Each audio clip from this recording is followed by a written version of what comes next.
Donc là, Jean-Philippe, tu nous sers une des bières les plus populaires, n'est-ce pas? Oui, la petite côte.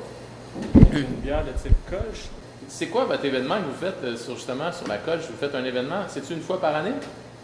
En fait, on l'a essayé dans le cadre de la Journée québécoise de la bière cette année.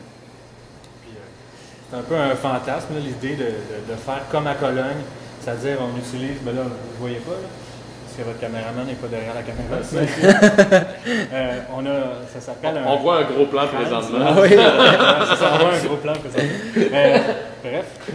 C'est ça, en fait, à Cologne, ils utilisent un cabaret particulier qui sert à tenir ces verres-là. Disons que c'est assez rare de retrouver ça en Amérique du Nord. Oui. Vous êtes trop sur la Kolsch. Oh! On l'a placé. Bravo. Non, ils sont vraiment cute. C'est des verres à tout effilé, presque des flûtes, on dirait, hein, des fioles. Mais c'est des verres de 200 ml, puis à Cologne, ils utilisent seulement ce verre-là. La Kolsch, en fait, c'est une appellation contrôlée, là, Puis pour s'appeler Kolsch, en réalité, il faut que la bière soit faite dans les alentours de Cologne par certains brasseurs. C'est vrai? Puis ça doit être une bière blonde qui est servie dans ce verre-là. Ensuite, ça peut être assez différent d'une bière à l'autre, mais en général, il y a quand même une bonne constance là, dans les... Donc si on pense que c'est pas un verre viril, on oublie ça, là, parce qu'à Cologne, il y a quand même des mâles là-bas. Là. C'est des virils. Là. On pense à l'eau de Cologne. L'eau de Cologne, c'est viril. Que les vrais hommes qui portent ça. Non, je ne sais trop. Je ne sais trop. Jean-Philippe, ton eau chaude. Ton eau chaude. Jean-Philippe, ton eau chaude. C'est bon. C'est délicieux. On dirait que c'est bon. Là-bas, quand tu commandes une bière, premièrement, la plupart du temps, tu as juste un choix. Donc, tu commandes la bière. Bon choix. Oui, généralement, c'est une Kolsch qui arrive dans ce verre-ci. Le serveur te la sert sur un sous-verre et fait une marque. Donc, à chaque fois que ton verre est vide, il l'échange automatiquement contre un autre plein. Ouais. Puis, il fait une coche. Puis, à la fin, quand tu es tanné de boire, tu mets ton sous-verre sur ton verre. Puis là, le serveur vient et dit « OK, tu es tanné de boire, tu as pris 4 verres, peut-être le numéro de quelque chose à manger que tu aurais pris aussi. » Puis tu fais la facture à partir de là. Ça, c'est génial. Donc, moi, j'aime la tradition. J'aime la tradition. On dirait qu'aussitôt que mon verre est vide, oups, il y en a un nouveau. Il y a quelqu'un qui le remplit, oui. Exact. Mais ça fonctionne bien dans des places où il y a juste un seul produit, parce que ça devient compliqué quand on sert 10 bières. Absolument. Donc, ce qu'on a fait pour la Journée québécoise de la bière, c'est qu'on a enlevé plusieurs bières au menu. On a gardé la Kolsch, la petite côte, avec quelques produits. Il y en a qui disent « Ah, je reviens de Cologne, puis c'est vraiment pareil comme là-bas.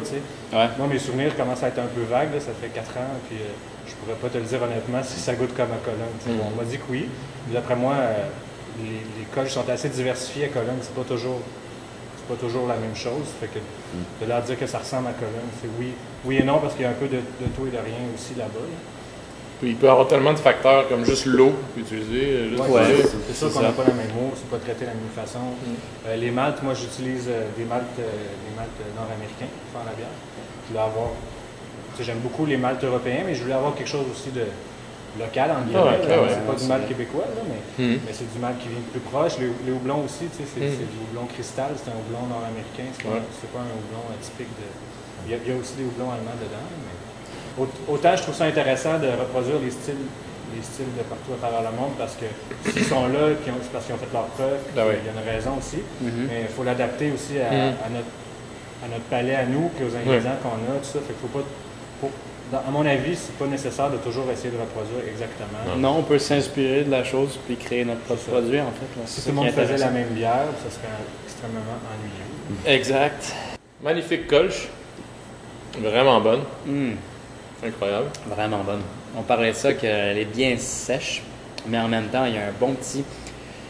Pas un sucre résiduel en tant que tel, mais un goût de miel qui réside à la fin. Là. Vraiment intéressant. Très bonne. Une bière qui est... J'ai la misère à pas rire quand tu parles. Ça veut dire quoi, ça? Ça, c'est bonne, ça.